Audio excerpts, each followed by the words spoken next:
Japan వణికిపోయింది. కుషు ద్వీపం సమీపంలో భూకంపం సంభవించింది. దాని తీవ్రత రిక్టర్ స్కేల్పై 7.1గా నమోదైంది. 30 కిలోమీటర్ల లోతులో భూకంప కేంద్రం నమోదైనట్లు గుర్తించారు. దీంతో అధికారులు సునామీ హెచ్చరికలను కూడా జారీ చేశారు.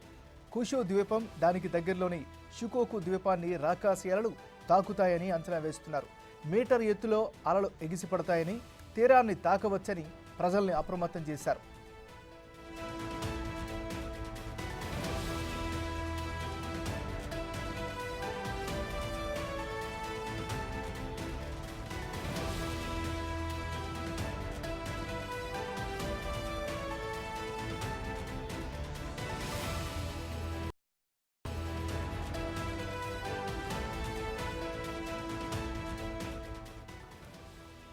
జపాన్ వణికిపోయింది. కుషు ద్వీపం సమీపంలో భూకంపం సంభవించింది. దాని తీవ్రత రిక్టర్ స్కేల్పై 7.1గా నమోదైంది. 30 కిలోమీటర్ల లోతులో భూకంప కేంద్రం నమోదైనట్లు గుర్తించారు. దీంతో అధికారులు సునామీ హెచ్చరికలను జారీ చేశారు. కుషు ద్వీపం, దానికి దగ్గరలోని షికోకు ద్వీపాన్ని రాకాసి అలలు తాకుతాయని అంచనా వేస్తున్నారు.